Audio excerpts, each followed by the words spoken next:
today what we'll do is discuss about the regapping spark plug with the gap tool. Hopefully you see that correctly. Let's do that again. Don't escape the gapping tool here. I've been so lucky. You have a plate underneath, you have a hole that big. I tapped a couple of times in it, went through and back out.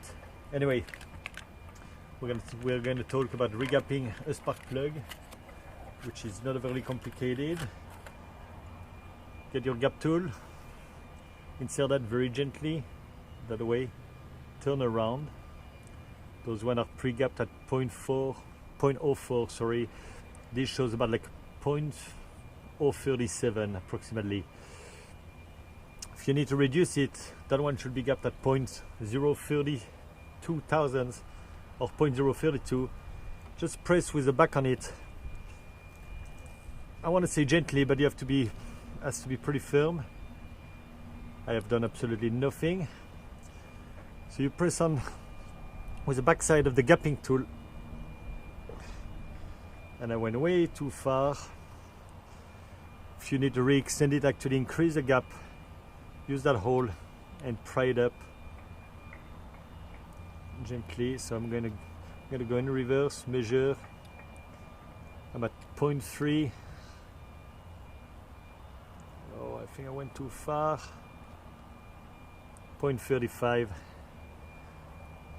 So prying and increasing the gap is a lot easier. Closing or reducing the gap is a little bit trickier.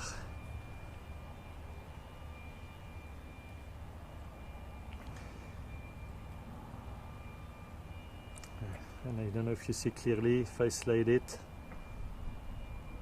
go, and it's up right at 0.30 seconds. So it takes a little bit of a plug and play on that one. Put it back in the box for now. So the issue on this Audi, it's been misfiring. Misfiring is causing higher oil consumption, which I noticed in the last several months. I was wondering where it was coming from. At idle, it's been vibrating. The vibration has been stronger than usual. Generally, it's pretty smooth. It's a very good car. Idling at a red light or stoplight, it's been vibrating unless I put on neutral.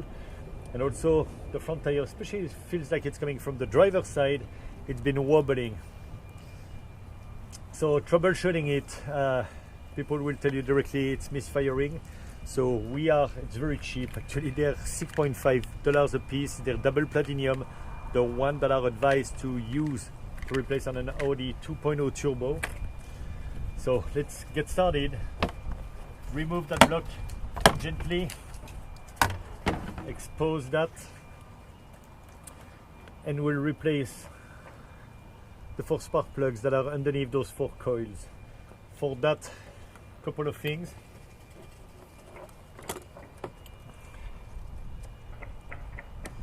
You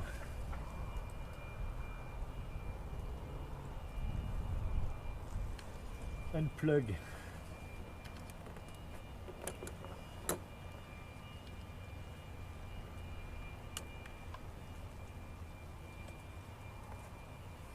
if you see correctly, you have, for each coil you have 2 prongs right here. There's 8 of them that we need to remove, and we'll need to remove that assembly, shift to the side, then remove the 4 coils, and then go with your socket, which I got a magnetic one, 5/8, to remove, with a ratchet of course, to remove those spark plugs from inside.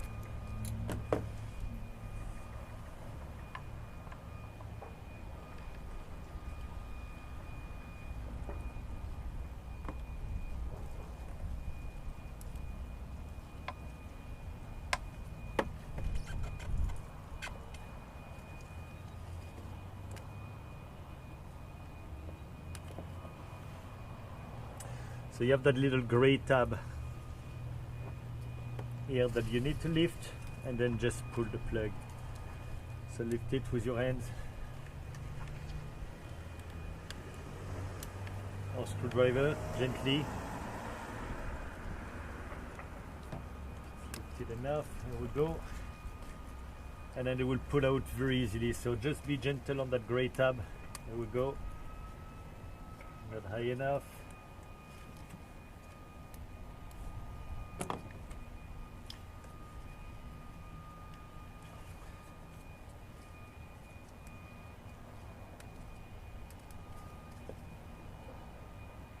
That one is giving me a hard time. Here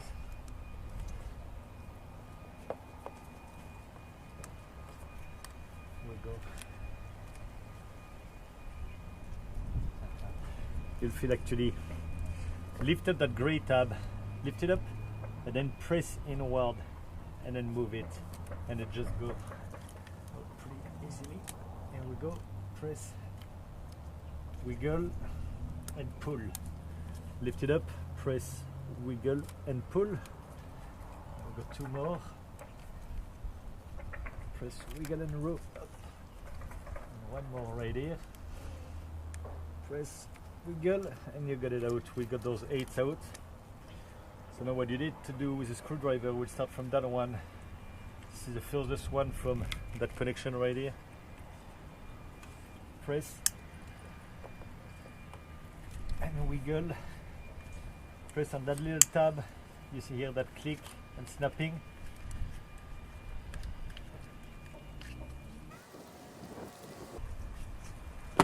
One thing with that T30 that I forgot, if you want to move that, you have to remove the center screw right here.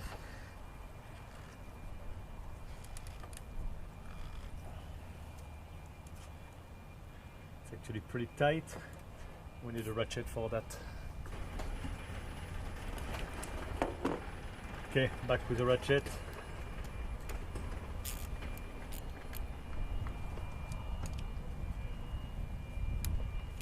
There we go. Sometimes easier. On the side.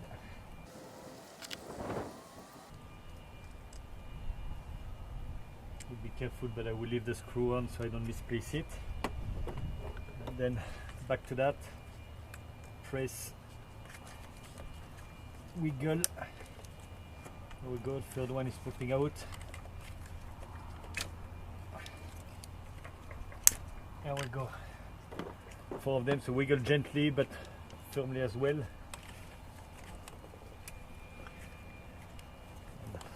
We got that taken apart from the coil.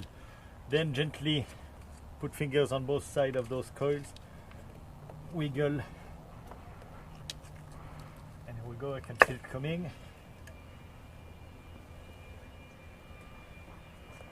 That's your coil. I see a little bit of gunk right here.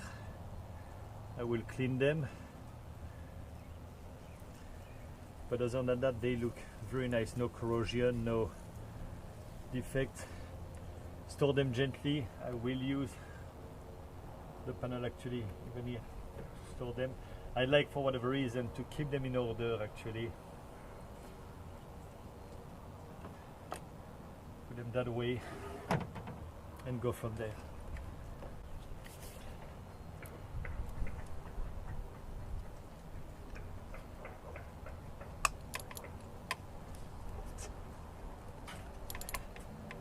My extension is almost not long enough. I could have taken a longer one, which I will.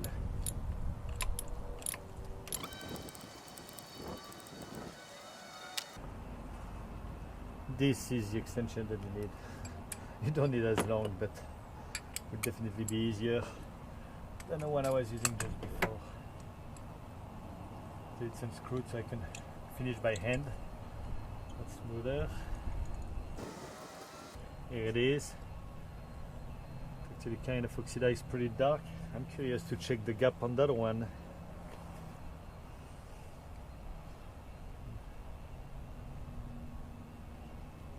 It's actually at 0.28, so it's a little bit smaller. Maybe because it's oxidized as well. And this one is in a NGK.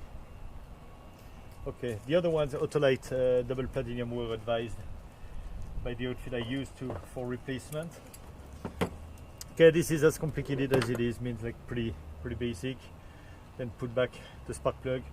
Make sure use that product or that dielectric grease on the thread of the new spark plug. Put it in, put back the coil properly, reconnect everything in the back order, and you're all good to go.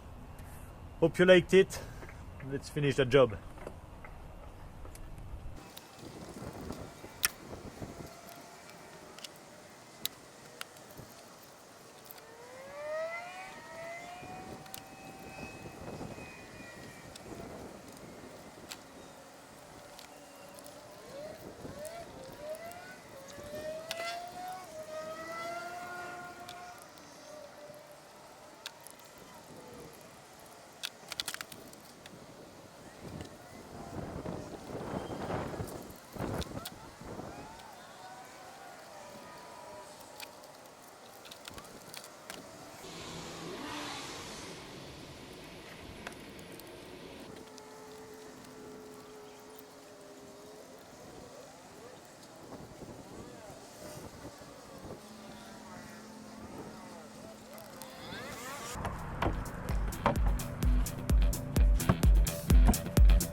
Voilà.